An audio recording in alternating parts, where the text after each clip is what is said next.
I moved here before COVID because my mom was not doing well and I wanted a new adventure. I'd been in California for like, I don't know, 20 to 30 years.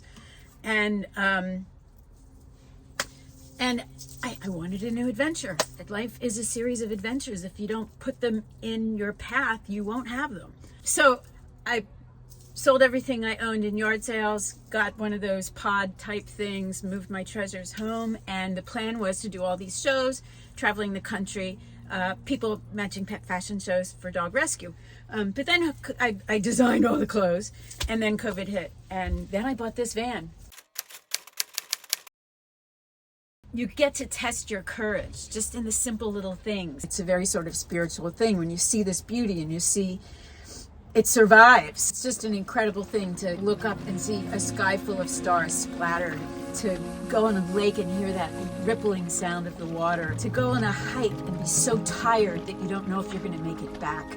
I mean, all these things, it tests your courage and your ability to face fears. To see the animals like just lingering in the wildlife among you, it's just the most amazing thing. I've always been like I grew up shy, pigeon-toed with scoliosis and a touch of, and lots of dyslexia and a touch of Asperger's. So I wasn't good at making friends. I wasn't good at asking for help or explanation. So I lived in my head and I invented the answer to everything. One of the funniest ones was we were driving in the car and the gas station said, "Happy motoring." I thought it said happy mothering. So I was like, now why would a gas station want to promote happy mothering? So anyway, I forget how that has to do with anything.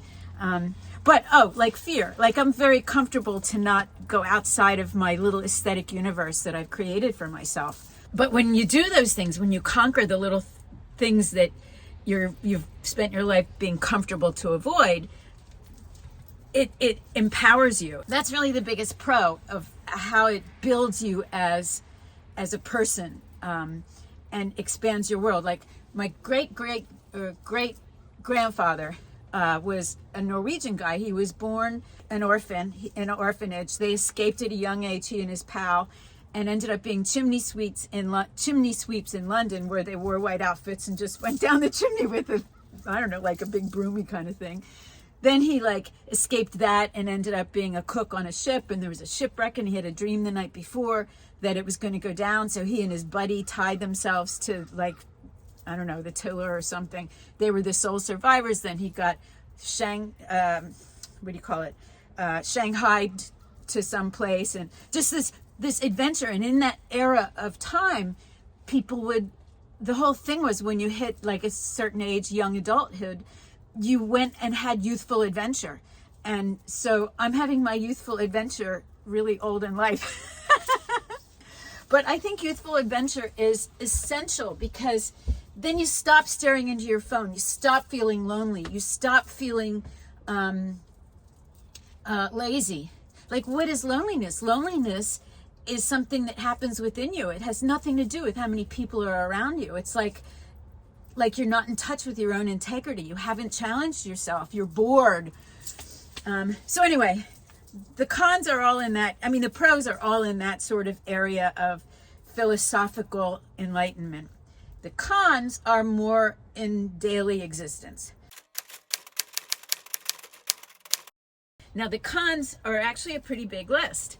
And you have to decide, if you want to take on the adventure, which is one of the main pros, at the cost of comfort.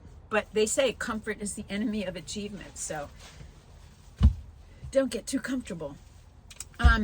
So the first con would be finding a place to park for the night. Finding a place to sleep every night is really stressful. So I would want to, and especially because it's like my office, I write in here, I would need to be at places for if it was full time, maybe even for a month at a time. I'd need to search out and find some farm that I can pay whatever, negotiate a price with them where I can live on their land for a month and explore their city and their people and work during the day. that would be okay. If you have friends to visit, family to visit, but you need to have a home base, and you need to have places to stay that aren't like one night at a time, just so that there's some stability. Safety, I stay mostly at campsites, so I never feel unsafe. I sleep with all the doors open usually at a campsite. I have a dog with 7 pounds of flesh and a 50-pound bark. But safety is definitely a concern. But you know what? It's a concern if you live in anywhere. Vermont just had that stupid mass shooting.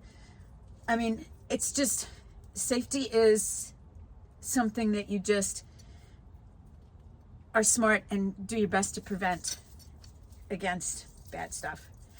Okay, so another con, I have to follow the weather.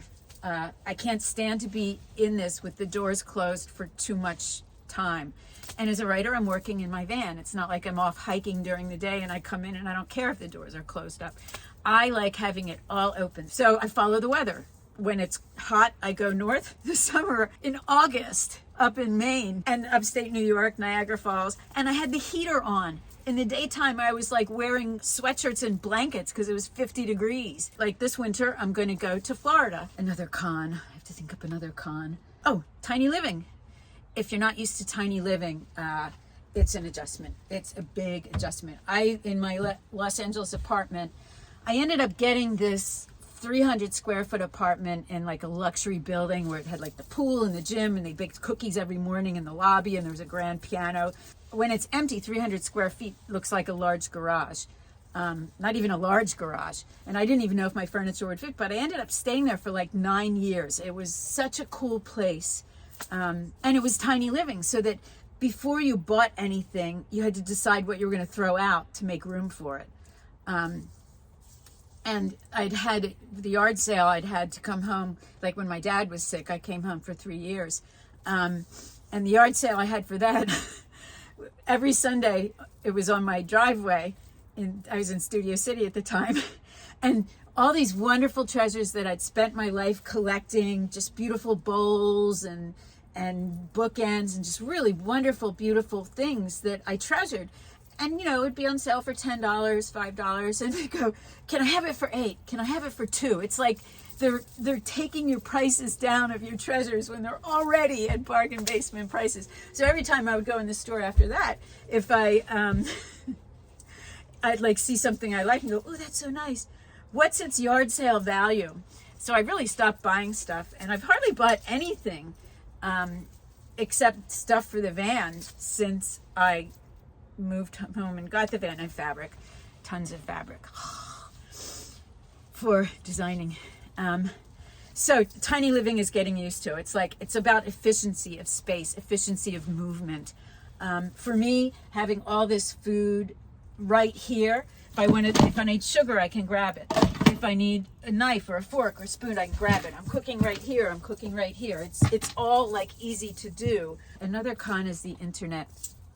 But that's actually really easy to solve. Just get Starlink. It's really expensive, but if you're living in your van, it's really essential. When I went to upstate New York, Vermont, and Maine, I had zero service. It was like SOS on the cell phone. I couldn't call anyone. I couldn't text anyone. I couldn't find out how people were doing. I ended up going to Walmart on a regular basis, and the Walmart was not next door to the camp. You had to drive like 20 minutes to get to it, but I'd go there and download movies. So I had a movie.